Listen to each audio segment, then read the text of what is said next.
ഈ പേങ്ങാടിന് മികച്ച രീതിയിലുള്ള വിദ്യാർത്ഥികളെ, കാരണം ഇന്ന് മുഹമ്മദ് കോയൊക്കെ ഇവിടെ പറഞ്ഞു, പെരിങ്ങാവും വെണ്ണായ സ്കൂളൊക്കെ ഉണ്ടെങ്കിൽ തന്നെ അതിന്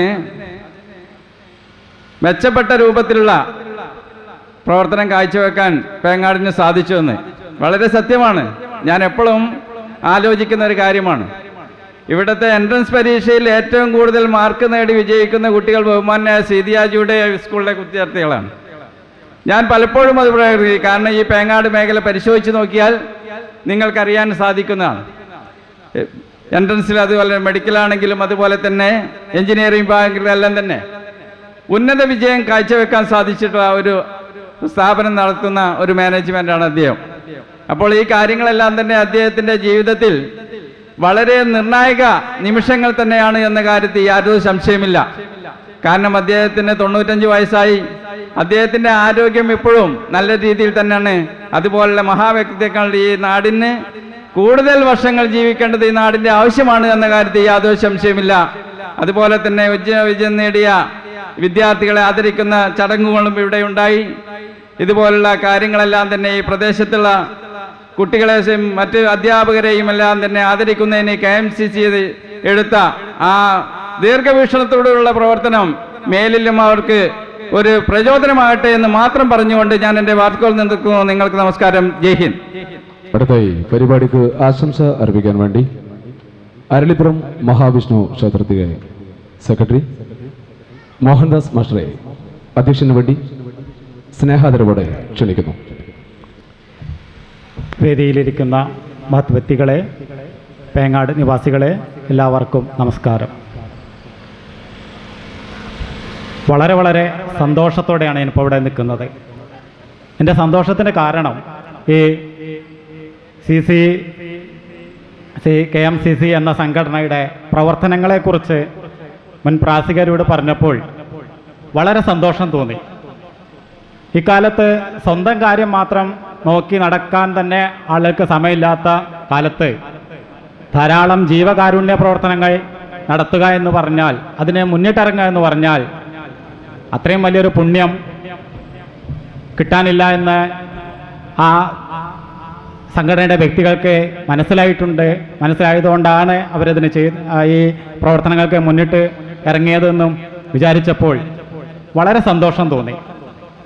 അതുമാത്രമല്ല, നമ്മുടെ നാട്ടിലെ മഹത് വ്യക്തികളെക്കുറിച്ച് നമുക്ക് തന്നെ ഒരു ശരിയായ അറിവില്ലാത്ത ഒരു കാലമാണിത്. പ്രത്യേകിച്ച് പുതുതലമുറയ്ക്ക്. ആ പുതുതലമുറയ്ക്ക് ഇവിടെ ജീവിച്ചിരുന്നവരും ഇവിടെ ഉള്ളവരും മോശക്കാരായിരുന്നില്ല. മറ്റുള്ള മഹത് വ്യക്തികളെ പോലെ തന്നെ വലിയ സംഭാവനകൾ, വലിയ കാര്യങ്ങൾ ചെയ്തിരുന്നു എന്ന് അറിയാൻ ഇതേപോലൊരു വേദി സഹായിച്ചു, അല്ലെങ്കിൽ സഹായിക്കുന്നുണ്ടെന്ന് എനിക്ക് തോന്നി. ഈ കാര്യങ്ങൾക്കെല്ലാം നേതൃത്വം കൊടുത്ത ഈ സംഘടനയ്ക്ക് ആദ്യമായി ഞാൻ എല്ലാവിധ ആശംസകളും നേരുന്നു. അവർക്ക് ഇനിയും ഇതേപോലെ കൂടുതൽ കാര്യങ്ങൾ ചെയ്യാൻ ദൈവം അവരെ അനുഗ്രഹിക്കട്ടെ എന്നും പ്രാർത്ഥിക്കുന്നു. ഒരു 10-50 കൊല്ലങ്ങൾക്ക് മുമ്പ് ഈ പ്രദേശത്തിൻ്റെ വിദ്യാഭ്യാസ മേഖലയിൽ വളരെ പിന്നോക്കം നിൽക്കുന്ന ഒരവസ്ഥയായിരുന്നു. ഞാൻ സ്കൂളിൽ പോകുന്ന സമയത്ത് ഈ സ്കൂളില്ല. അന്ന് കുറച്ച് ദൂരെ പുതുക്കോട് സ്കൂളിലാണ് പോയി ചേർന്നത്. ഞാൻ 2ാം ക്ലാസ്സിലെത്തിയപ്പോഴാണ് ഇവിടെ 1ാം ക്ലാസ് ഉണ്ടായത്. 3ാം ക്ലാസ്സിലെത്തിയപ്പം 2ാം ക്ലാസ് ഉണ്ടായി. എന്ന് പറഞ്ഞാൽ എനിക്കിവിടെ പഠിക്കാൻ ഭാഗ്യം കിട്ടിയില്ല. പക്ഷേ എൻ്റെ വീട്ടിലുള്ള ബാക്കിയുള്ളവരൊക്കെ ഇവിടെ പഠിച്ചത്. അപ്പം അറിവ് കൊണ്ടാണ് സമൂഹത്തിലെ പുരോഗതി ഉണ്ടാവുള്ളൂ എന്ന് മനസ്സിലാക്കി ആ വിദ്യാഭ്യാസ മേഖലയിലേക്ക് വേണ്ടി പ്രവർത്തനങ്ങൾ ചെയ്യാൻ, അല്ലെങ്കിൽ ഒരു സ്കൂൾ സ്ഥാപിക്കാൻ മുൻകൈയെടുത്ത സീതിയാജി സാഹിബിനെ നാം എത്ര അഭിനന്ദിച്ചാലും മതിയാവില്ല. ഈ കാര്യം നമ്മളിവിടുത്തെ പുതുതലമുറ അറിയണം. ഈ ഒരു മഹത് വ്യക്തിയുടെ പ്രയത്നം കൊണ്ട് മാത്രമാണ് ഇപ്പം നമുക്ക് വളരെ ദൂരെ പോവാതെ തന്നെ ഇത്ര അടുത്തൊരു വിദ്യാലയം ഉണ്ടാവാനും, ഇപ്പം ഇവിടെ പറഞ്ഞു ഈ കഴിഞ്ഞ മെഡിക്കൽ എൻട്രൻസ് പരീക്ഷയിൽ വളരെ ഉന്നതമായ 13ാം റാങ്ക് എന്നൊക്കെ പറഞ്ഞാൽ വലിയ റാങ്കാണ്. അതൊരു സാധാരണ വിദ്യാലയത്തിലെ കുട്ടിക്ക് കിട്ടുക, അതും അടിസ്ഥാന വിദ്യാഭ്യാസം നൽകിയ ഒരു വിദ്യാലയത്തിലെ കുട്ടിക്ക്, ഒരു കുട്ടിയുടെ വളർച്ചയിൽ ഏറ്റവും ആ കുട്ടിയെ സ്വാധീനിക്കുന്നത് അവന് ലഭിക്കുന്ന അടിസ്ഥാന വിദ്യാഭ്യാസമാണ്. അടിസ്ഥാന വിദ്യാഭ്യാസം എന്ന് പറഞ്ഞാൽ 1 മുതൽ 7ാം ക്ലാസ് വരെയുള്ള പഠനം. അവിടുന്ന് അങ്ങോട്ട് പിന്നെ ഒരുപാട് സമൂഹത്തിലും അതുപോലെ മറ്റ് മറ്റ് മേഖലകളിലൊക്കെ ആയിട്ടുള്ള മാറ്റങ്ങൾ ഉണ്ടാവും. പക്ഷേ ഈ അടിസ്ഥാന വിദ്യാഭ്യാസം നന്നായി ലഭിച്ചാൽ ആ കുട്ടിക്ക് മറ്റ് എന്ത് പ്രശ്നങ്ങളുണ്ടെങ്കിലും ജീവിതത്തിലൊക്കെ വളരെ മുന്നോട്ട് പോകാൻ കഴിയും. അങ്ങനെ ഈ 13 റാങ്ക് കിട്ടിയ കുട്ടി ഈ വിദ്യാലയത്തിലാണ് പഠിച്ചതെന്ന് പറയുമ്പോൾ അതന്നെ ഈ വിദ്യാലയത്തിൻ്റെ ഏറ്റവും വലിയ മഹത്തായ ഒരു കാര്യമാണ്. അതുപോലെ നേരത്തെ ഇവിടെ പറഞ്ഞു ചെറുകഥാകൃത്ത് ഇന്ദുവിൻ്റെ കാര്യം. ഇതൊക്കെ ആ കുട്ടി ഇന്നും തൻ്റെ മാതൃ സ്കൂളിനെ ഓർമ്മിച്ചു എന്ന് പറഞ്ഞത് തന്നെ വലിയ ഒരു കാര്യമാണ്. ഈ സിദി സാഹിബിനെ അവിടെ സ്കൂളിലൊക്കെ കാണുന്ന സമയത്ത് ഒരു മാനേജറാണ് എന്നുള്ള ഒരു പവറൊന്നുമില്ലാതെ സാധാരണക്കാരനായിട്ടുള്ള ഒരു വ്യക്തി ഇങ്ങനെ സ്കൂളിൻ്റെ മുമ്പ് കൂടെയും ആ പാടത്തു കൂടെയൊക്കെ പോകുമ്പോൾ ഇത് മാനേജറാണ്, നമ്മുടെ മനസ്സിലൊക്കെ മാനേജർ എന്ന് പറഞ്ഞാൽ കുറച്ച് ടിപ്പിൽ നടക്കുന്ന ഒരാൾ, ആ രീതിയിലായിരുന്നു. പക്ഷേ ഇതൊരു സാധാരണക്കാരനായിട്ടുള്ള ഒരു വ്യക്തി ആണ് ഇതിൻ്റെ മാനേജർ എന്നൊക്കെ കേട്ടപ്പോൾ ശരിക്കും അതിശയം തോന്നി. എങ്ങനെ ഒരാൾക്ക് ഇത്ര ഉയർന്ന സ്ഥാനത്തുള്ള ഒരാൾക്ക് ഇത്രയും ലളിതമായിട്ട് ജീവിക്കാനോ ലളിതമായിട്ട് നടക്കാനോ കഴിയുക എന്ന് പറയുമ്പോൾ അദ്ദേഹത്തിൻ്റെ ആ ഒരു കഴിവ് തന്നെയാണത്. നമ്മളൊക്കെ ആ കഴിവിനെ നമ്മളെ അനുകരിക്കേണ്ടതാണ്. പിന്നെ എനിക്കിപ്പോൾ കൂടുതൽ പറയാനുള്ളത് ഈ വിദ്യാഭ്യാസ മേഖലയിൽ ഉപരി മതസൗഹാർദ്ദ മേഖലയിൽ അദ്ദേഹം ചെയ്ത സംഭാവനകളാണ്. ഞാൻ പറയാൻ കാരണം, ഞാൻ ഇവിടെ അടുത്തുള്ള അരളിപ്പുറം വിഷ്ണു ക്ഷേത്രത്തിൽ കുറേ കാലമായിട്ട് പ്രവർത്തിക്കുന്ന ആളാണ്. തൻ്റെ മതത്തെ പോലെ തന്നെ മറ്റു മതത്തെയും സ്നേഹിക്കാനും ഇഷ്ടപ്പെടാനും അവർക്ക് വേണ്ട സഹായം ചെയ്തു തരാനും എന്നും മുൻപന്തിയിൽ നിന്നിട്ടുണ്ട് സിദി സാഹിബ്. ഇത് ഞാൻ വെറുതെ പറയല്ല, ഇതിന് ഒരുപാട് തെളിവുകളുണ്ട്. ഇപ്പോൾ ക്ഷേത്രം ഇപ്പോൾ കുറച്ചൊക്കെ പുരോഗമിച്ചെങ്കിലും കുറച്ച് മുമ്പ് ഈ പുരോഗമനമൊന്നും ഇല്ലാത്ത സമയത്ത് ക്ഷേത്രത്തിൻ്റെ പ്രതിഷ്ഠാ ദിനങ്ങളൊക്കെ ഉത്സവങ്ങളൊക്കെ വരുന്ന സമയത്ത് അവിടെ സൗകര്യങ്ങളില്ലാത്ത സമയത്ത് സ്കൂളുകൾ പല സമയത്തും ഞങ്ങൾ ഉപയോഗിച്ചിട്ടുണ്ട്. അന്ന് ഈ ആവശ്യത്തിന് സാഹിബിൻ്റെ എടുത്തു ചെല്ലുമ്പോൾ അദ്ദേഹം വളരെ സന്തോഷത്തോടെ, അതൊക്കെ എന്തിനാണ് നിങ്ങൾ ചോദിക്കണേ, നിങ്ങൾ എടുത്തോളൂ എന്ന് പറഞ്ഞിട്ട് അത്രയും സന്തോഷത്തോടെ ഞങ്ങൾക്ക് സ്കൂൾ അനുഭവിച്ചു തന്നിട്ടുണ്ട്. ആ നന്ദി ഞങ്ങൾ ഒരിക്കലും മറക്കില്ല. അതുപോലെ ക്ഷേത്രത്തിലേക്ക് റോഡ് നിർമ്മാണത്തിനു വേണ്ടി അതിൻ്റെ കാര്യത്തിലേക്കും ഒരുപാട് സഹായങ്ങൾ അദ്ദേഹം ചെയ്തു തന്നിട്ടുണ്ട്. ഇതൊന്നും ഒരു ക്ഷേത്രവിശ്വാസി എന്നുള്ള നിലയിൽ, ക്ഷേത്രത്തിൻ്റെ ഒരു എളിയ പ്രവർത്തകൻ എന്ന നിലയിൽ ഞങ്ങൾ ഒരിക്കലും വിസ്മരിക്കില്ല. അതുകൊണ്ടാണ് ഞാൻ ആദ്യം പറഞ്ഞത്, മതസൗഹാർദ്ദ രംഗത്ത് സാധാരണ ഇന്ന് അങ്ങനെയൊന്നല്ല കാണുന്നത്. അതെൻ്റെതല്ലല്ലോ, എൻ്റെ മതമല്ലല്ലോ, അവരെന്താ ചെയ്തോട്ടെ എന്ന് പറയുന്നതല്ല, ആ രീതിയല്ലാതെ എത്രയോ കാലം മുമ്പ് തന്നെ ഇതിനു വേണ്ട എല്ലാ സൗകര്യങ്ങളും ചെയ്തു തന്ന ആ സിദി സാഹിബിനെ എല്ലാവിധ മേലിലും എല്ലാവിധ നല്ല ആരോഗ്യത്തോടുകൂടി ദീർഘകാലം ജീവിക്കാനുള്ള അനുഗ്രഹം ദൈവം കൊടുക്കട്ടെ എന്ന് ആത്മാർത്ഥമായി പ്രാർത്ഥിക്കുകയാണ്. ഞാൻ അധികം നീട്ടുന്നില്ല, ഇവിടെ ഒരുപാട് ആളുകൾ പ്രസംഗിക്കാനുണ്ട്. കൂടാതെ എനിക്ക് പ്രസംഗിച്ച് വലിയ പരിചയമൊന്നുമില്ല. ഏതായാലും ഈ സംഘടനയുടെ, അതുപോലെ ഇവിടെ കണ്ടു ഈ ഉയർന്ന മാർക്ക് വാങ്ങിയ കുട്ടികൾ ആദരിക്കൽ. ഒരു കുട്ടിയെ ശരിക്ക് ഇങ്ങനെ ഒരു വേദിയിൽ ആദരിക്കുമ്പോൾ അവന് കിട്ടുന്ന ഒരു ഊർജ്ജം, അവന് കിട്ടുന്ന ഒരു സന്തോഷം. ഞാനൊരു അധ്യാപകനാണ്, അതുകൊണ്ടാണ് അങ്ങനെ പറയാൻ കാരണം. അത്ര സന്തോഷം വേറെ എവിടുന്നും കിട്ടില്ല. ഒരു 4 ആളെ മുമ്പിൽ ഒരു അസംബ്ലിയിൽ നിന്ന് ഒരു സമ്മാനം കൊടുക്കുമ്പോൾ ആ കുട്ടിക്ക് ഉണ്ടാവുന്ന ഒരു സന്തോഷം, എനിക്ക് കിട്ടിയല്ലോ, മറ്റുള്ളവരെക്കാൾ ഞാൻ കേമനായല്ലോ എന്നുള്ള ഒരു ചിന്ത. അതേപോലെ ഇവിടെ ഇവരെ കൂടുതൽ മാർക്ക് കിട്ടിയ കുട്ടികളെ ആദരിച്ചപ്പോൾ അവർക്കുണ്ടാവുന്ന സന്തോഷം, മറ്റു കുട്ടികൾക്ക് ഇത് കാണുമ്പോൾ എനിക്കും അടുത്ത പ്രാവശ്യം ഇത് നേടാൻ കഴിയണം, എനിക്ക് ഇവിടുന്ന് സമ്മാനം വാങ്ങാൻ കഴിയണം, അങ്ങനെ ഒരു ചിന്ത അവരിൽ വരുത്താനും ഇവരുടെ ഈ ഒരു പ്രവർത്തനം ത്തിന് കഴിഞ്ഞിട്ടുണ്ടെന്ന് എനിക്ക് തോന്നുന്നു. എന്തായാലും വളരെ നന്നായി. ഞാൻ ആദ്യം പറഞ്ഞ മാതിരി തന്നെ വളരെ സന്തോഷത്തോടെയാണ് ഞാൻ ഇവിടെ ഇരിക്കുന്നത്. എന്നോട് പറഞ്ഞു നേരം വൈകിയോ എന്നൊക്കെ ചോദിച്ചു. പക്ഷെ എനിക്ക് നേരമൊന്നും ഒരു പ്രശ്നമല്ല. ഞാൻ പറഞ്ഞല്ലോ, ഇതിൻ്റെ പ്രവർത്തനങ്ങളെ കേട്ടപ്പോൾ വളരെ സന്തോഷം തോന്നി. ഈ സംഘടനയ്ക്ക് എല്ലാവിധ ആശംസകളും നേർന്നുകൊണ്ട് ഞാൻ നിർത്തുന്നു. നമസ്കാരം. അടുത്തായി പരിപാടിക്ക് 2-3 ആശംസ കൂടി വേദിയിലുണ്ട്. ഒറ്റവാക്കിൽ ആശംസ അർപ്പിക്കുവാൻ വേണ്ടി സിബേട്ടനെ ആദ്യമായി ക്ഷണിക്കുന്നു. നാം ഏവരും ആകാംക്ഷയോടെ കാത്തിരിക്കുന്ന നൗഷാദ് മണ്ണിശ്ശേരി അവർ മുഖ്യപ്രഭാഷണം നടത്തുവാൻ ഇവിടെയുണ്ട്. എത്രയും പെട്ടെന്ന് നൗഷാദ് മണ്ണിശ്ശേരി അവർ പ്രഭാഷണത്തിനായി ക്ഷണിക്കുന്നതാണ്. 1-2 ആശംസകൾക്ക് ശേഷം ശിവേട്ടനെ ഒരിക്കലൂടെ ക്ഷണിക്കുന്നു. ആദരണീയനായ അധ്യക്ഷൻ അഹമ്മദ് കോയ, വേദിയിലുള്ള വിവിധ രാഷ്ട്രീയ പാർട്ടി സാംസ്കാരിക സംഘടനകളുടെ പ്രതിനിധികളെ, അരളിപ്പുറം വിഷ്ണു ക്ഷേത്രത്തിൻ്റെ സെക്രട്ടറി മോഹൻ മാഷ്, മൽ കമ്മിറ്റി പ്രസിഡന്റ് മൊയ്നെ ഹാജി, എനിക്ക് മുന്നിലുള്ള ഈ പ്രദേശത്തെ എൻ്റെ നാട്ടുകാരെ, എൻ്റെ നാട് എന്ന് പറയുമ്പോൾ നമ്മൾ ഏത് രാജ്യത്ത് ചെന്നാലും എവിടെ ചെന്നാലും എൻ്റെ നാട്, എൻ്റെ നാട്ടുകാരൻ എന്ന് പറയുമ്പോൾ ഒരു സ്നേഹത്തിൻ്റെ അടുപ്പം അറിയാതെ തന്നെ ഉണ്ടാകാറുണ്ട്.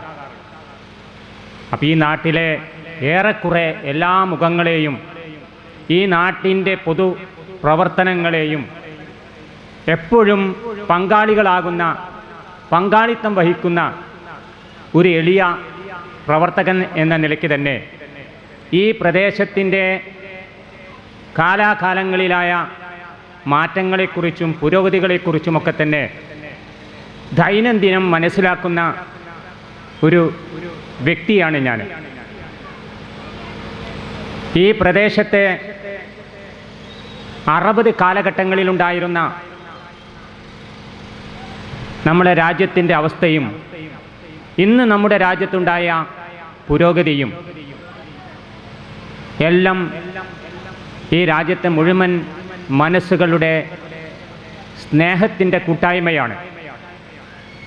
ആ കൂട്ടായ്മയ്ക്ക് ആക്കം കൂട്ടുന്നതിന് വേണ്ടി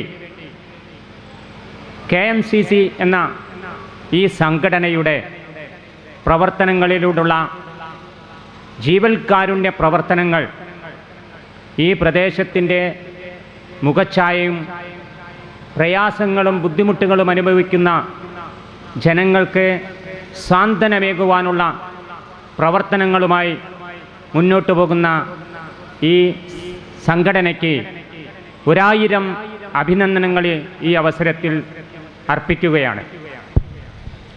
ഒട്ടനവധി കാര്യങ്ങളെക്കുറിച്ചും ഇവിടെ നടക്കുന്ന പ്രവർത്തനങ്ങളെക്കുറിച്ചും സീതി ഹാജിയെക്കുറിച്ചൊക്കെ തന്നെ ഈ വേദിയിൽ നിരവധി ആളുകൾ പ്രശംസയോടുകൂടി സംസാരിച്ചു കഴിഞ്ഞു. അതുകൊണ്ട് തന്നെ അത്തരം വാക്കുകൾക്കിനി പ്രശസ്തിയില്ല എന്നുള്ളതാണ് ഞാൻ മനസ്സിലാക്കുന്നത്. എങ്കിലും സീതി ഹാജിയെ, ഞാൻ അറിയുന്ന സീതി ഹാജി, എൻ്റെ പ്രിയപ്പെട്ട സീതി ഹാജി എന്ന് ഞാൻ പറയുമ്പോൾ ഞാൻ വളരെ കുട്ടിക്കാലം മുതൽ തന്നെ കണ്ടുകൊണ്ടിരിക്കുന്ന ഒരു വ്യക്തിത്വമാണ് സീതി ഹാജി. ഞാൻ ഈ പ്രദേശത്തേക്ക് കടന്നു വരുന്നതിന് മുന്നേ തന്നെ എൻ്റെ അച്ഛൻ്റെ വീട് വാഴയൂരായിരുന്നു. എൻ്റെ അമ്മയുടെ വീടാണ് ഈ പേങ്ങാട്. അന്ന് തന്നെ സ്കൂളിലേക്ക് വാഴയൂരിൽ നിന്ന് നടന്നു വരുമ്പോൾ വാഴയൂർ പള്ളിപ്പറമ്പിലും സീതി ഹാജി ജോലി ചെയ്തുകൊണ്ടിരിക്കുന്നത് ഞാൻ പലപ്പോഴും കാണാറുണ്ട്. പലപ്പോഴൊക്കെ തന്നെ ഞാൻ സീതി ഹാജിയെക്കുറിച്ച് വെറുതെ എൻ്റെ സുഹൃത്തുക്കളുമായി ഇടയ്ക്കിടയ്ക്ക് സംസാരിക്കും.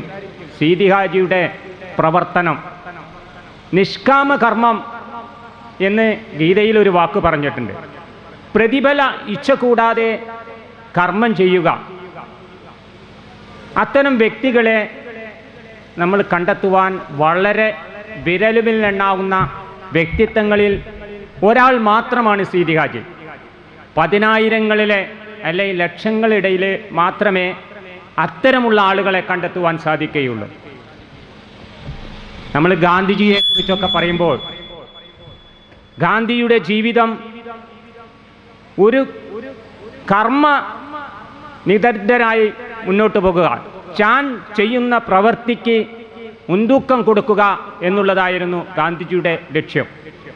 അതേപോലുള്ള ഒരു ലക്ഷ്യത്തിലാണ് സീതി ഹാജി ഈ 95 വയസ്സ് വരെയും പ്രവർത്തിച്ചത് എന്നുള്ളതിൽ യാതൊരു സംശയവുമില്ല. പിന്നെ സീതി ഹാജി തൻ്റെ എതിരാളികളോട് തന്നെ എതിർക്കുന്ന ആളുകളോട് അതേ ഭാഷയിൽ എതിർക്കുന്ന ഒരു സ്വഭാവക്കാരനല്ല. അദ്ദേഹത്തിൻ്റെ ഗുണങ്ങളുടെ ഭാഗമാണ് ഞാൻ പറയുന്നത്. സീതി ഹാജിയെ എതിർക്കുന്നവനോട് പുഞ്ചിരിയോടുകൂടി ഉള്ള സമീപനമാണ് സീതി ഹാജി കഴിഞ്ഞ കാലഘട്ടങ്ങളിലൊക്കെ തന്നെ നടത്തിയത്. പേങ്ങാട് സ്കൂളിനെ പറ്റിയും വിദ്യാഭ്യാസ സ്ഥാപനങ്ങളെക്കുറിച്ചൊക്കെ തന്നെ പല ആളുകളും ഇവിടെ സംസാരിച്ചു. ആ വിദ്യാലയത്തിനെതിരെ പല സമരങ്ങളും അതുപോലെ തന്നെ ആ വിദ്യാലയത്തിനെതിരെ ഏത് കാലഘട്ടങ്ങളിലും എതിർപ്പുകളും ഒക്കെ ഉണ്ടാകുമ്പോഴും സീതി ഹാജിയുടെ സമീപനവും നയപരമായുള്ള അദ്ദേഹത്തിൻ്റെ സംസാരവുമാണ് ആ വിദ്യാലയത്തെ ഈ കാലം വരെ ഉയർത്തിക്കൊണ്ടുവരാനുള്ള അവസരമുണ്ടായത്. ഞാൻ ആ വിദ്യാലയത്തിൻ്റെ എൻ്റെ 3 കുട്ടികൾ പഠിക്കുമ്പോൾ ആ വിദ്യാലയത്തിൻ്റെ PTA പ്രസിഡൻ്റായിരുന്നു.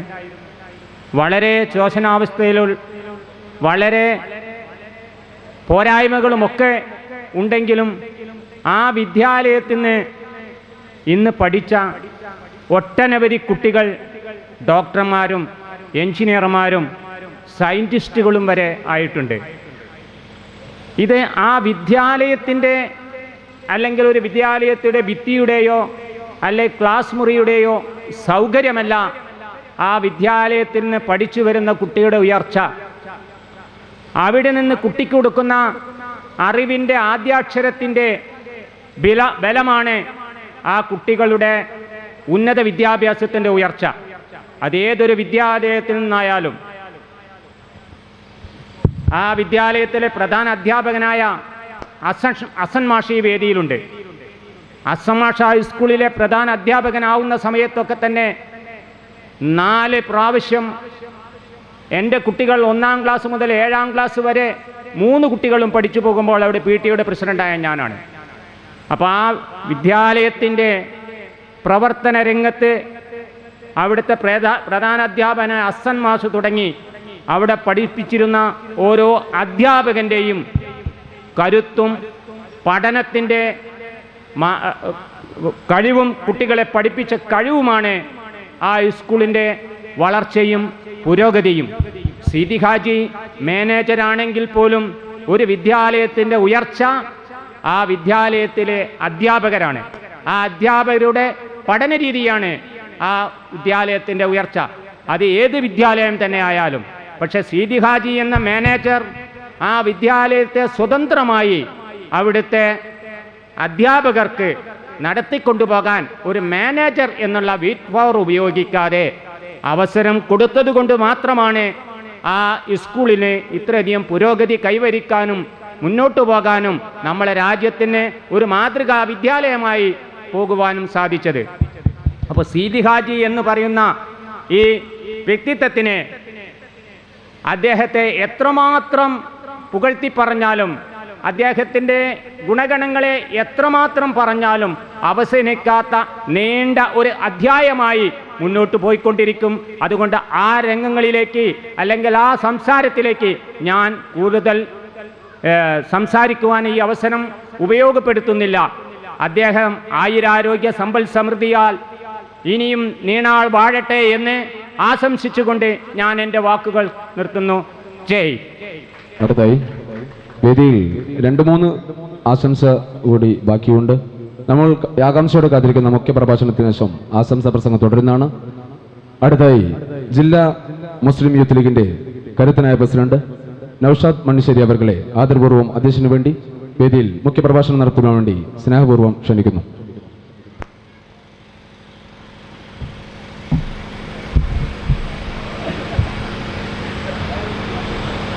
അസ്സലാമു അലൈക്കും.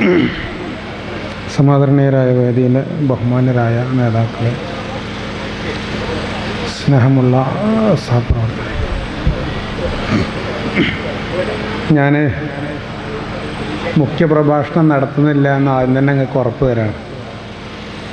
ഇതൊരു പ്രഭാഷണത്തിൻ്റെ വേദിയല്ല. അപ്പോൾ ഞാനൊരു പ്രസംഗത്തിന് ഒരുങ്ങി അതിലേക്ക് ഇറങ്ങിയാൽ പിന്നെ അത് ആ വഴി അങ്ങനെ പോകും. അപ്പോൾ ആദ്യമേ പ്രസംഗത്തിൻ്റെ വഴിയിലേക്ക് കടക്കണില്ല. ഇതൊരു നാടിൻ്റെ സന്തോഷ ചടങ്ങാണ്. അഭിവന്ദ്യനായ സയ്യിദ് മുനവ്വർ അലി ശിഹാബ് തങ്ങൾ ഉദ്ഘാടനം ചെയ്തു. പിന്നെ ഈ നാട്ടുകാരണവരെ മഹല്ലുകാരണവരെ ആദരിക്കുന്ന ചടങ്ങ്, ഇവിടുത്തെ മിടുക്കരായ വിദ്യാർത്ഥിനികളെ അവർക്ക് സമ്മാനങ്ങൾ കൊടുക്കുന്ന വളരെ ഹൃദ്യമായ ചടങ്ങുകളാണ് നടന്നത്. അപ്പം ഞാനാണതിൽ പുറത്തുനിന്നുള്ള ഒരാൾ. ശരിക്കും എൻ്റെ ഒരു ആവശ്യം ഇവിടെ ഇല്ലെന്ന്. ഒരു പ്രഭാഷകന് സ്കോപ്പുള്ളൊരു വേദിയല്ല. അതുകൊണ്ടാണ് ഞാൻ പ്രസംഗത്തിലേക്ക് പോകാത്തത്. വാട്സപ്പ് ഗ്രൂപ്പുകൾ ഇന്ന് വളരെ സജീവമാണ്. ഞാൻ കഴിഞ്ഞ മുസ്ലിം യൂത്ത് ലീഗിൻ്റെ കമ്മിറ്റിയിൽ അത് പറഞ്ഞു. വാട്സപ്പ് കമ്മിറ്റികൾ ഉണ്ടാക്കുകയും അവക്ക് സംഘടനാപരമായ അംഗീകാരം നൽകുകയും ചെയ്യേണ്ട ഒരു കാലമാണ്. പഞ്ചായത്ത് കമ്മിറ്റിയിൽ നിന്ന് മണ്ഡലം കമ്മിറ്റിയിലേക്ക് കൗൺസിലർമാരെ കൊടുക്കുന്നത് പോലെ, സ്റ്റേറ്റ് കമ്മിറ്റിയിലേക്ക് കൗൺസിലർമാരെ കൊടുക്കുന്നത് പോലെ വാട്സപ്പ് കമ്മിറ്റിയിൽ നിന്നും കൗൺസിലർമാരെ കൊടുക്കേണ്ട ഒരവസ്ഥ ഇപ്പം ഇന്നുണ്ട്. ആധുനികമായ ടെക്നോളജിയുടെ വലിയ വിസ്ഫോടനം ഉണ്ടായി. വിജ്ഞാന വിസ്ഫോടനം ലോകത്ത് നടന്നു.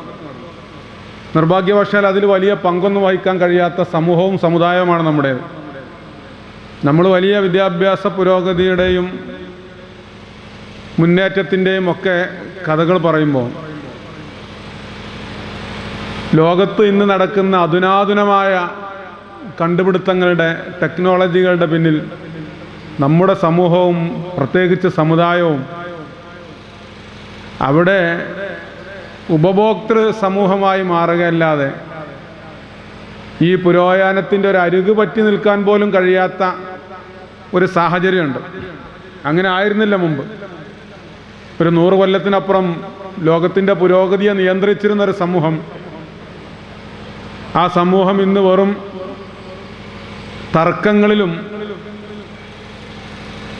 അഭിപ്രായ വ്യത്യാസത്തിൻ്റെ പേരിലുള്ള തലകീറിയ ചർച്ചകളിലും മാത്രം ഒതുങ്ങുന്ന ഒരു വർത്തമാനകാലം ഉണ്ട് ഇപ്പോൾ. ഞാൻ അതിലേക്ക് പോകല്ല, അതിന് പറ്റിയൊരു വേദിയല്ല ഇപ്പോൾ. പക്ഷേ ഈ ആധുനികമായ ഈ കണ്ടുപിടുത്തങ്ങൾ അതിനെ ഗുണകരമായ രീതിയിൽ ഉപയോഗപ്പെടുത്താൻ നമ്മുടെ സമൂഹത്തിന് കഴിഞ്ഞു എന്നുള്ളത് വലിയൊരു നേട്ടം തന്നെയാണ്.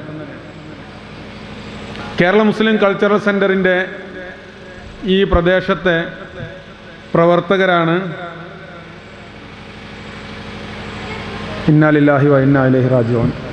നമ്മുടെ മുൻ രാഷ്ട്രപതി ഡോക്ടർ APJ അബ്ദുൽ കലാം അന്തരിച്ചു എന്ന ഒരു വാർത്തയാണ് എനിക്ക് കാണിച്ചു തന്നത്. മഹാനായ ഇന്ത്യക്കാരൻ, ഞാൻ പറയട്ടെ മഹാനായ മുസൽമാൻ, അള്ളാഹു അദ്ദേഹത്തിന് സ്വർഗം നൽകട്ടെ. APJ Abdul Kalam wings of ഫയറിൽ എഴുതിയിട്ടുണ്ട്, ജീവിതത്തിൽ എനിക്ക് ഏറ്റവും അധികം സന്തോഷമുണ്ടായ നിമിഷം എൻ്റെ ഉമ്മയുടെ മടിയിലിരുന്ന് ഞാൻ ഭക്ഷണം കഴിച്ച നിമിഷങ്ങളാണ്. ഞാൻ മുതിർന്നിട്ടും, എനിക്ക് 10 വയസ്സായിട്ടും ഞാൻ ഉമ്മാൻ്റെ മടിയിലിരുന്ന് ഭക്ഷണം കഴിക്കും. ഇനി എനിക്ക് ആകെയുള്ളത്, എൻ്റെ ഒരു പ്രതീക്ഷ നാളെ അള്ളാഹുവിൻ്റെ സ്വർഗത്തിൽ വെച്ച് എൻ്റെ ഉമ്മയെ കാണാം എന്നുള്ളതാണ്. സർവശക്തനായ നാഥൻ അതിന് അദ്ദേഹത്തിന് അവസരം നൽകട്ടെ എന്ന് ഞാൻ ആത്മാർത്ഥമായി പ്രാർത്ഥിക്കും. അബ്ദുൽ കലാം നമുക്കൊരുപാട് ചിന്തിക്കാനും സ്വപ്നം കാണാനും നമ്മൾ പ്രചോദിപ്പിച്ച, ഒരുപക്ഷെ ഇന്ത്യയുടെ രാഷ്ട്രപതി ഭവനിലിരുന്നൊരു ജനകീയനായിരുന്നു അദ്ദേഹം. അടൽ ബിഹാരി വാജ്പേയി ഇന്ത്യയുടെ പ്രധാനമന്ത്രിയാവുമ്പോഴാണ് അദ്ദേഹം രാഷ്ട്രപതി ഭവനിൽ വരുന്നത്. രാഷ്ട്രപതി ഭവനിലിരുന്ന ഒരു ടെക്നോക്രാറ്റ് ഒരു ജനകീയനായി മാറുകയും ഇന്ത്യയുടെ ഓരോ ഇന്ത്യക്കാരൻ്റെയും അഭിമാനമായി മാറുകയും ചെയ്ത ഒരു രാഷ്ട്രപതി അതിന് മുമ്പുണ്ടായിട്ടില്ല. ഇനി അങ്ങനെ ഒരാൾ വരുമോ എന്ന് നമുക്കറിയില്ല. രാഷ്ട്രപതി ഭവനിൽ ഒരു അവസരം കൂടി അദ്ദേഹത്തിന് ലഭിക്കേണ്ടതായിരുന്നു. ഇന്ത്യയിലെ രാഷ്ട്രീയക്കാർ അദ്ദേഹത്തോട് നീതി പുലർത്തിയില്ല എന്ന എൻ്റെ വ്യക്തിപരമായ അഭിപ്രായം കൂടി ഞാൻ ഈ അവസരത്തിൽ, അന്ന് നീതി പുലർത്തേണ്ട രാഷ്ട്രീയ സംഘടന അത് ചെയ്തിട്ടില്ല എന്നുകൂടി ഉള്ള എൻ്റെ അഭിപ്രായം ഞാനിവിടെ രേഖപ്പെടുത്തുകയാണ്. അപ്പോൾ ഞാൻ എൻ്റെ വിഷയത്തിൽ നിന്ന് വ്യതിചലിച്ചു പോയതല്ല. നമ്മുടെ രാജ്യം ദുഃഖാചരണവും മറ്റ് പരിപാടികളൊക്കെ സംഘടിപ്പിക്കും എന്ന് നമുക്കറിയാം. നമ്മളുടെ ദുഃഖം ഇവിടെ രേഖപ്പെടുത്തുകയാണ്. അപ്പോൾ ആധുനികമായി ടെക്നോളജിയുടെ പിൻബലത്തോടു കൂടി ചിന്നിച്ചിതറിക്കിടക്കുന്ന കൂട്ടായ്മകളൊക്കെ ഒരുമിച്ച് വന്നു. നമ്മളൊരു കാര്യം മനസ്സിലാക്കേണ്ടതുണ്ട്. ഇപ്പോഴത്തെ ഒരു പുതിയ സ്റ്റൈല്, പ്രഭാഷകരുടെ ഒക്കെ ഒരു സ്റ്റൈൽ എന്താണെന്ന് വെച്ചാൽ പുതിയതിനൊക്കെ മോശമാക്കി പറയാന്നുള്ളതാണ്. പഴയ കാലത്ത് നന്നായിരുന്നു. ഞാൻ അങ്ങനെ വിശ്വസിക്കുന്ന ഒരാളല്ല. ഞാൻ വിശ്വസിക്കുന്നത് പഴയ കാലത്തിനേക്കാളേറെ നല്ല കാലമാണ് ഇപ്പോഴത്തെ കാലം എന്നുള്ളത്. എനിക്ക് 43 വയസ്സായി. എനിക്കൊരു 33 വർഷത്തെ ഓർമ്മയുണ്ട്.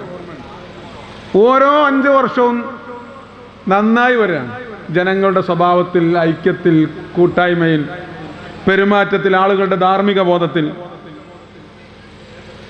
കുടുംബ ബന്ധങ്ങൾ ചേർക്കുന്നതിൽ. പഴയ കാലത്ത് അങ്ങനെയായിരുന്നു, ഇപ്പോഴത്തെ കാലം മോശമാണ് എന്നില്ല. അങ്ങനെ ചെറിയ മാറ്റങ്ങളൊക്കെ, കാലത്തിനനുസരിച്ച മാറ്റങ്ങളൊക്കെ വരും. മാറ്റങ്ങൾ വരാതിരിക്കാൻ കഴിയില്ലല്ലോ. പക്ഷെ അത്ര വലിയ ആശങ്കാജനകമായ എന്തെങ്കിലും, ഒരു അപകടകരമായ, അപായകരമായ എന്തെങ്കിലും ഒന്ന് പുതിയ തലമുറയുടെ ഭാഗത്ത് നിന്ന് വരുന്നുണ്ട് എന്ന് വിശ്വസിക്കുന്ന ഒരാളല്ല ഞാൻ. ഒരു പക്ഷേ എൻ്റെ വിശ്വാസം തെറ്റായിരിക്കാം. പക്ഷേ എനിക്ക് അങ്ങനെ ബോധ്യപ്പെട്ടിട്ടില്ല.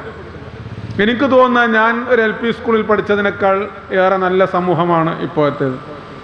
ഞാൻ ഹൈസ്കൂളിൽ പഠിച്ചതിനേക്കാൾ, അന്ന് ഞങ്ങൾ ഹൈസ്കൂളിലെ കുട്ടികൾക്കുണ്ടായിരുന്നതിനേക്കാൾ നല്ലൊരു സൗഹാർദ്ദമുള്ള അന്തരീക്ഷമാണ് ഇപ്പോൾ ഉള്ളത്. പക്ഷെ സാഹചര്യങ്ങൾ മാറ്റമുണ്ട്. ഇപ്പോൾ ഇവിടെ സീതി ഹാജിയുടെ സ്കൂളിനെ കുറിച്ച് നിങ്ങൾ പറഞ്ഞു. സീതി ഹാജിയുടെ സ്കൂള് ഈ ഗ്രാമത്തിൻ്റെ വിദ്യാലയമാണ്. തിങ്കളും താരങ്ങളും തൂവള്ളിക്കതിർച്ചിന്നും തുങ്കമാം വാനിൻചോട്ടിയിലാണ് എൻ്റെ വിദ്യാലയം എന്ന് നമ്മൾ പാടുമ്പോൾ, എന്ന് നമ്മൾ ഒരിക്കൽ കൂടി അയവിറക്കുമ്പോൾ നമ്മുടെ മനസ്സിലേക്ക് വരും നമ്മുടെ ഗ്രാമീണമായ വിദ്യാലയം തന്നെയാണ്.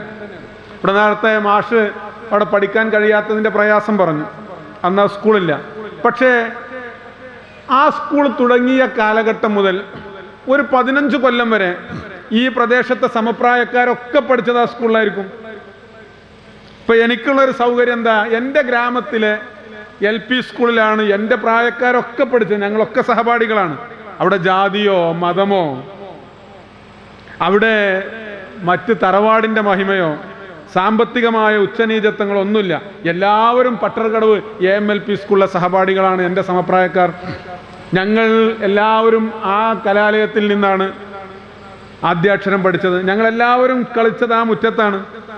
ഞങ്ങളെല്ലാവരും വളർന്നത് ആ വിദ്യാലയത്തിൻ്റെ തണലിലാണ്.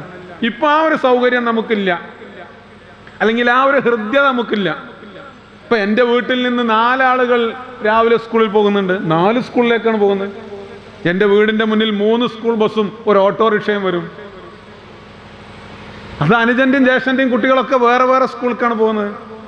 അവർക്കൊരിക്കലും ആ സഹപാഠികൾക്ക് നാട്ടിൽ, ഇപ്പം ഞാൻ എൻ്റെ മഹലിൽ എൻ്റെ പട്ടർകടവ് അങ്ങാടിയിൽ ഇറങ്ങി എന്നാൽ എൻ്റെ സമപ്രായക്കാരൊക്കെ ഞങ്ങൾ ജീവിതത്തിൻ്റെ കാപഢ്യം എന്താണെന്ന് അറിയാത്ത നിഷ്കളങ്കതയുടെ പ്രായത്തിൽ ഒരുമിച്ച് ജീവിച്ചവർ, ഒരുമിച്ച് പഞ്ചാര മുട്ടായി തിന്നവർ, ഉപ്പുകൂട്ടി പച്ചമാങ്ങ തിന്നവർ ഒക്കെയാണ്. പക്ഷേ ഇപ്പോഴത്തെ തലമുറക്ക് ഒരു പക്ഷേ അത് കിട്ടൂല. എല്ലാ 5 വയസ്സുകാരനും പഠിക്കുന്ന ഒരു സ്കൂളിലല്ല. ഇവിടെ അങ്ങനെയാണോ എന്ന് എനിക്കറിയില്ല. ഉണ്ടാകും, വീട്ടുമുറ്റത്ത് നിന്ന് വന്നിട്ട് ദൂരെ പോയി പോകും. അതിലെനിക്കൊരു അഭിപ്രായ വ്യത്യാസമുള്ള ആളാണ്. സംസ്ഥാന ഗവൺമെന്റ് നിയമം മൂലം കൊണ്ടുവരണം. എന്ത് അറിയോ, പ്രൈമറി വിദ്യാഭ്യാസം അത് അയൽപക്ക വിദ്യാലയത്തിൽ നടത്തണം, നാട്ടിലെ പൊതുവിദ്യാലയത്തിൽ. അങ്ങനെ പഠിക്കണം. അങ്ങനെ പഠിച്ചാൽ ഉണ്ടാകുന്ന ഒരു മാനുഷികമായ ഈഴടുപ്പമുണ്ട്, ഹൃദയത്തിൻ്റെ ഈഴടുപ്പുണ്ട്. അത് അവിടെ മറ്റൊന്നും കയറി വരൂല. സഹപാഠികൾ എന്ന ഞാൻ പറഞ്ഞില്ലേ, ആ ചെറുപ്പത്തിൽ ജാതിയുടെയോ മതത്തിൻ്റെയോ തറവാടിൻ്റെയോ കുലമഹിമയുടെയോ സാമ്പത്തിക ഉച്ചനീചത്വങ്ങളുടെയോ ഒന്നും മുഷ്ക് മനസ്സിലേക്ക് കയറാത്ത ആ നിഷ്കളങ്കതയുടെ പ്രായത്തിൽ നമ്മൾ കളിച്ച് വളർന്ന് അടുത്തിരുന്ന് തിരക്കി എഴുതി പഠിച്ചു വരുമ്പോൾ ആ ഒരു സ്നേഹ സൗഹൃദം നിർബന്ധമായില്ലേ. നമ്മൾക്കറിയാലോ, ഇപ്പൊ ഈ പേങ്ങാട് ഗ്രാമത്തിലെ റേഷൻ ഷാപ്പിൽ നിന്ന് ഇവിടുത്തെ കാർഡുടമകൾക്ക് അരി വാങ്ങാൻ പറ്റൂ എന്ന് പറയുന്നത് പോലെ ഈ ഇവിടുത്തെ സ്കൂളിലാവണം അവൻ്റെ പ്രൈമറി വിദ്യാഭ്യാസം. സെക്കൻഡറി വിദ്യാഭ്യാസത്തിന് വേണമെങ്കിൽ തിരഞ്ഞെടുത്ത് പോയിക്കോട്ടെ. വിദ്യാലയം നന്നായതുകൊണ്ട് നന്നായി പഠിക്കാൻ കഴിയും എന്ന് വിശ്വസിക്കുന്ന ഒരാളൊന്നുമല്ല ഞാൻ. ചിലല്ലേ അഡ്മിഷന് വേണ്ടി ഓരോരുത്തർ കാണിക്കുന്ന പെടാപ്പാടുണ്ട്. ഞാനൊരു പൊതുപ്രവർത്തകൻ എന്നുള്ള എനിക്കറിയാം, LKG അഡ്മിഷന് മലപ്പുറത്തെ പ്രശസ്തമായ ഒരു മിഷണറി സ്ഥാപനത്തിൽ സെന്റ് ജമാസ് സ്കൂളിൻ്റെ LKGക്ക് അഡ്മിഷൻ കിട്ടാൻ വേണ്ടിയിട്ട് മുഖ്യമന്ത്രിയുടെ കുഞ്ഞാലിക്കുട്ടി സാഹിബിൻ്റെ ലെറ്ററുമായി നമ്മുടെ അടുത്ത് വരുന്ന, ഞാൻ പറയുമ്പോൾ നിങ്ങൾ അതിശയോക്തിയെന്ന് കരുതരുത്, വിവാഹം നിശ്ചയിച്ചതിൻ്റെ പിറ്റേ ദിവസം വന്നിട്ട് എൻ്റെ കുട്ടിക്ക് 4 കൊല്ലം കഴിഞ്ഞാൽ സെന്റ് ജമാസ് LKGയിൽ അഡ്മിഷൻ വാങ്ങിത്തരണമെന്ന് പറഞ്ഞ ആളുകളുണ്ട്. ഞാൻ അവനോടൊരിക്കൽ തിരിച്ചു ചോദിച്ചു, ആ സ്കൂൾ അവിടെ ബ്രിട്ടീഷുകാർ സ്ഥാപിച്ചതാണ്, വെള്ളക്കാരൻ്റെ കൂടെ നിന്നിട്ട് മിഷണറികൾ ഉണ്ടാക്കിയതാണ് മലപ്പുറത്തിൻ്റെ കുന്നിൻ ചെരുവിൽ ആ സ്ഥലം. നൂറ്റാണ്ടായല്ലോ അവിടെ പഠിച്ചു പലരും പുറത്തു വരാമെന്ന്. അവിടെ പഠിച്ചിട്ട് മാത്രം ഉന്നതമായ സ്ഥാനത്തെത്തിയ ഒരാൾ, പ്രിയപ്പെട്ട അബുൽ ഫക്കീർ ജൈനുൽ ആബ്ദീൻ അബ്ദുൽ കലാം നമ്മ വിട്ടുപിരിഞ്ഞ വിരഹത്തിൻ്റെ നിമിഷത്തിലാണല്ലോ നമ്മൾ നിൽക്കുന്നത്. അദ്ദേഹം പഠിച്ചത് രാമേശ്വരത്തെ മോസ്ക് സ്ട്രീറ്റിലെ സാധാരണ സ്കൂളിലല്ലേ? അത് സാധാരണ സ്കൂളിലാണ്. ധിഷണയുള്ള കുട്ടികൾക്ക് എവിടെ പഠിച്ചാലും മതി. ആ സാധാരണ സ്കൂളിൽ അദ്ദേഹത്തിൻ്റെ അധ്യാപകനെ കുറിച്ച് വിങ്സ് ഓഫ് ഫയറിൽ എഴുതുന്നുണ്ട്. ഒരിക്കൽ അധ്യാപകൻ പാഷി ലക്ഷ്മണസ്വാമി ശാസ്ത്രികൾ, എന്തോ അദ്ദേഹത്തിൻ്റെ പേര് എനിക്ക് കിട്ടുന്നില്ല, ഒരു ലക്ഷ്മൺ എന്ന അദ്ദേഹത്തിൻ്റെ പേരിലുണ്ട്, ഒരു 3 പേര് കൂടിയ അധ്യാപകൻ ക്ലാസ്സിൽ വന്നിട്ട് 4ാം ക്ലാസ്സിൽ പഠിക്കുന്ന കുട്ടികളോട് ചോദിച്ചു, പക്ഷികൾ പറക്കുന്നത് എങ്ങനെയാണ് എന്ന് നിങ്ങൾ കണ്ടിട്ടുണ്ടോ? അപ്പോൾ കുട്ടികൾ പറഞ്ഞു, ഞങ്ങൾ കണ്ടിട്ടുണ്ട്. അവ എങ്ങനെ പറന്നു തുടങ്ങും, പറന്ന് ഒരു പ്രത്യേക വിധാനത്തിലെത്തിയാൽ അവരുടെ ചിറകുകൾ എങ്ങനെയാകും, പിന്നീട് അവർ എങ്ങനെ വന്നിട്ട് ചേക്കേറും, അതൊക്കെ നിങ്ങൾ ശ്രദ്ധിച്ചിട്ടുണ്ടോ? കുട്ടികൾക്ക് പലർക്കും അത് മനസ്സിലായില്ല, പക്ഷികൾ എങ്ങനെയാണ് പറന്നു തുടങ്ങുക. ഈ അധ്യാപകൻ ചിത്രം വരച്ചു കൊടുത്തു, പലതും പറഞ്ഞു കൊടുത്തു. എന്നിട്ട് അധ്യാപകൻ ചോദിച്ചു, അബ്ദുൽ കലാം നിനക്ക് മനസ്സിലായോ? APJ പറഞ്ഞു, ഇല്ല, എനിക്ക് മനസ്സിലായിട്ടില്ല. അധ്യാപകൻ്റെ എല്ലാ പരിശ്രമങ്ങളും അവിടെ പരാജയപ്പെട്ടു. APJ അബ്ദുൽ കലാം എഴുതുകയാണ്, അത് കഴിഞ്ഞൊരു വർഷം കഴിഞ്ഞു, ആ ക്ലാസ്സിൽ നിന്ന് ജയിച്ചു പോയി, അടുത്ത ക്ലാസ്സിൽ പോയി. പിറ്റേ വർഷം അവർ എക്സ്കർഷൻ പോവാണ്, സ്റ്റഡി ടൂർ. രാമേശ്വരത്ത് നിന്ന് തിരുവനന്തപുരത്തെ ശംഖുമുഖത്തേക്കാണ് ടൂർ വരുന്നത്. തിരുവനന്തപുരത്തെ കാഴ്ചകളൊക്കെ കണ്ട് ശംഖുമുഖം കടപ്പുറത്ത് വൈകുന്നേരം ഇങ്ങനെ ഇരിക്കുകയാണ് അധ്യാപകരും വിദ്യാർത്ഥികളും. അപ്പോൾ ഒരു കൂട്ടം പക്ഷികൾ ഇങ്ങനെ പറന്നിറങ്ങുന്നുണ്ട്, കുറേ എണ്ണം കടപ്പുറത്ത് പറന്ന് പൊങ്ങുന്നുണ്ട്. ആ കൂട്ടത്തിൽ നിന്ന് എനിക്ക് മനസ്സിലായിട്ടില്ല എന്ന് പറഞ്ഞ അബ്ദുൽ കലാമിനെ ആ പ്രിയപ്പെട്ട അധ്യാപകൻ ഓർത്തെടുക്കുകയാണ്. കലാം അടുത്തു വാ എന്ന് പറഞ്ഞു, ചേർത്ത് പിടിച്ചിട്ട് പറഞ്ഞു, കണ്ടോ ആ പക്ഷി പറന്നു പൊങ്ങുന്നത് കണ്ടോ, അത് ചിറകടിക്കുന്നത് നീ കണ്ടോ കലാമേ? അപ്പുറത്തെ പക്ഷി പറന്നുയർന്നത് കണ്ടോ? ആകാശത്തിലൊരു വിധാനത്തിലെത്തുമ്പോൾ അതിൻ്റെ ചിറകിൻ്റെ മാറ്റങ്ങൾ കണ്ടോ? അതാ താഴ്ന്ന് പറന്ന് വീണ്ടും കടപ്പുറത്ത് വന്നിരിക്കുന്ന ആ പക്ഷി കൂട്ടങ്ങൾ എങ്ങനെയാണ് താഴ്ന്നിറങ്ങുന്നതെന്ന് നീ കണ്ടോ? ഞാൻ കണ്ടു, നിനക്ക് മനസ്സിലായി? എനിക്ക് മനസ്സിലായി സാർ എന്നത്. ഇന്ത്യയുടെ രാഷ്ട്രപതി ഭവന്റെ അശോക ഹാളിൽ ലോകത്തിലെ ഏറ്റവും വലിയ ജനാധിപത്യ രാജ്യത്തിൻ്റെ സർവ്വസൈന്യാധിപനായി, ഈ മഹാരാഷ്ട്രത്തിൻ്റെ പരമാധികാരിയായി ഞാൻ സത്യപ്രതിജ്ഞ ചെയ്ത് അധികാരമേറ്റപ്പോൾ എൻ്റെ മനസ്സിലൂടെ കടന്നുപോയത് ആ അധ്യാപകൻ്റെ സ്നേഹമസൃണമായ ആ ഉപദേശമായിരുന്നു. ഒരുപക്ഷെ അതാണ് എനിക്ക് എൻ്റെ ചിന്തകൾക്ക് ചിറക് വെച്ചത്. അദ്ദേഹത്തിൻ്റെ ഒരുപക്ഷെ അഗ്നിച്ചിറകുകൾ എന്ന ആ ക്യാപ്ഷൻ പോലും അവിടുന്ന് വന്നതാകാം. ആ അധ്യാപകൻ ഒരു സാധാ എലിമെൻ്ററി സ്കൂളിലെ, പ്രൈമറി സ്കൂളിലെ ഒരു സാധാരണക്കാരനായ അധ്യാപകനാണ്. അപ്പോൾ സ്കൂൾ നന്നായതുകൊണ്ട് കുട്ടികൾ പഠിച്ചു വലിയ ആളാകും എന്ന് പ്രതീക്ഷിക്കുന്നതിൽ അർത്ഥമൊന്നുമില്ല. അങ്ങനെ അനുഭവങ്ങളില്ലുണ്ടോ? ഇവിടെ നിങ്ങളൊക്കെ പറഞ്ഞല്ലോ, നിങ്ങൾ ഇന്ന് അവാർഡ് നൽകി ആദരിച്ചവരൊക്കെ ഈ സ്കൂളിൽ പഠിച്ചതാണ് അല്ലേ? ആ സ്കൂൾ അത് നമ്മുടെ ഒരു വികാരമാണ്. ഞാൻ പറഞ്ഞ ആ ഒരു കൂട്ടായ്മ നമുക്ക് നഷ്ടപ്പെട്ടു. ആ ഒരു കൂട്ടായ്മ നമുക്ക് നഷ്ടപ്പെട്ടു. ഒന്നുകൂടി തെളിയിച്ചു പറഞ്ഞാൽ, ഇവിടെ ക്ഷേത്ര കമ്മിറ്റിയുടെ സെക്രട്ടറി ഉണ്ട്. നമ്മളൊക്കെ പണ്ട് മഹല്ലിൽ ഒരു പള്ളിയിലായിരുന്നു ജുമക്ക് കൂടിയിരുന്നത്, വിശ്വാസികൾ മുസ്ലിങ്ങളൊക്കെ മഹല്ലിൽ അല്ലേ. ഞാൻ പലപ്പോഴും പറയും മഹല്ല് വിട്ടവന് ജുമാനല്ല. അത് വിവാദമാക്കണ്ട കേട്ടോ. ഞാനത് പറയാനുള്ള കാരണം എന്താ പറയുക, ഞാൻ എൻ്റെ നാട്ടിൽ അങ്ങനെ പറയും. എന്തുകൊണ്ടറിയോ? എൻ്റെ നാട്ടിൽ എല്ലാവരും വെള്ളിയാഴ്ച അവിടെ കൂടണം എന്നുള്ള എൻ്റെ ഒരു സ്വാർത്ഥതയാണ്. എല്ലാവരും കാണാം പള്ളിയിൽ നിന്ന്. ഞാൻ പറയും, പ്രവാചകൻ ഉദ്ദേശിച്ചിട്ടുണ്ടാവുക വെള്ളിയാഴ്ച ആ നാട്ടിലെല്ലാവരും അവർ കച്ചവടം നിർത്തിവെച്ച്, അവൻ്റെ കൃഷിപ്പണി നിർത്തിവെച്ച് ബാങ്ക് വിളിക്കുമ്പോൾ പള്ളിയിൽ വന്ന് ആ മഹല്ലിൽ എല്ലാവരും ആ ആഴ്ച ഒന്ന് ഒരുമിച്ച് കൂടും. എല്ലാവർക്കും തമ്മിൽ കാണാൻ. മനുഷ്യന് പല തിരക്കുകളുണ്ടാവും. അപ്പം മഹല്ലിലുണ്ടെങ്കിൽ അവിടെ വരണം. മഹലിൻ്റെ പുറത്തിറങ്ങിയാൽ പിന്നെ നിങ്ങൾ ദുഹർ നിസ്കരിച്ചാലും മതി. ഏതെങ്കിലും പള്ളിയിൽ പോയി ജുമാ കൂടിയിട്ട് എന്താ അത് ജുമായാകുമോ? ജുമായാകണമെങ്കിൽ മഹലിലെ പള്ളിയിൽ കൂടണം. അതൊക്കെ മനുഷ്യനൊരു അടുപ്പം ഉണ്ടാകാൻ വേണ്ടിയിട്ടാണ്. എന്നതുപോലെ സ്വന്തം ഗ്രാമത്തിലെ സ്കൂളിൽ പഠിക്കുമ്പോൾ ഉണ്ടാകുന്ന ഒരു പക്ഷെ അത് ഇപ്പോൾ ഇനി നമ്മൾ പറഞ്ഞിട്ട് കാര്യമില്ല. അങ്ങനെ സ്കൂളിലേക്ക് എല്ലാവരെയും കൊണ്ടുവരാൻ കഴിഞ്ഞോളണമെന്നില്ല. ആശയപരമായും ആദർശപരമായും ശാഖാപരമായും അഭിപ്രായങ്ങൾ കൂടി വരുമ്പോൾ, അഭിപ്രായാന്തരങ്ങൾ കൂടി വരുമ്പോൾ എല്ലാവരും ഈ പള്ളിയിൽ വരണമെന്ന് പറയാൻ കഴിഞ്ഞോളണമെന്നില്ല. അപ്പോൾ സൗഹൃദങ്ങൾക്കും ബന്ധങ്ങൾക്കും നമ്മുടെ ആ പഴയ ഗൃഹാതുരത്വം നഷ്ടപ്പെടുന്ന ഈ കാലഘട്ടത്തിൽ അധുനാതനമായ ഈ വാർത്താവിനിമയ സൗകര്യം, ഈ ടെക്നോളജി ഉപയോഗപ്പെടുത്തി നമ്മുടെ കൂട്ടായ്മകളെ പുനരുജ്ജീവിപ്പിക്കുകയാണ്. വാട്സപ്പ് കൂട്ടായ്മകളെ വളരെ പോസിറ്റീവായി ഉപയോഗപ്പെടുത്തിയ ഒരു സമൂഹമാണ് മലബാറിലെ ജനസമൂഹം എന്ന് ഞാൻ വിശ്വസിക്കുകയാണ്. ഇത്രയധികം വാട്സപ്പ് കൂട്ടായ്മകൾ എനിക്ക് തോന്നുന്നു ഞാനൊക്കെ ഒരു 500ഓളം വാട്സപ്പ് ഗ്രൂപ്പിൽ അംഗമായിരിക്കും. പലപ്പോഴും നോക്കാൻ കഴിയില്ല. നമുക്കതുകൊണ്ട് ഒരുപാട് കാര്യങ്ങളുണ്ട്. ഞാൻ തിരൂർക്കാട് ഇലാഹിയ കോളേജിൽ പഠിച്ചിരുന്നു.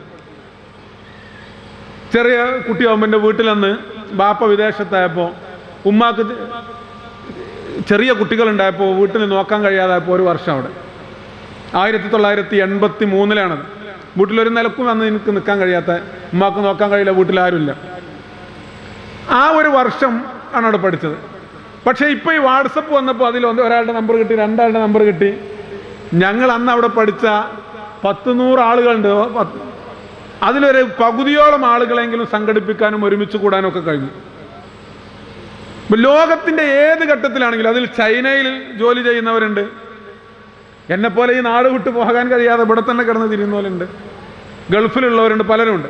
ഇപ്പം നിങ്ങൾ നോക്ക്, ഇവിടെ നിങ്ങൾ ഈ പ്രദേശത്തെ ഈ ഗ്രാമത്തിലെ GCC രാജ്യങ്ങളിൽ താമസിക്കുന്നവർ, അത് കുവൈത്തിലോ മസ്കറ്റിലോ ദുബായിലോ അജ്മാനിലോ സൗദി അറേബ്യയിലോ ഖത്തറിലോ ബഹ്റൈനിലോ ഒക്കെ ഉള്ളവരുണ്ടാകും.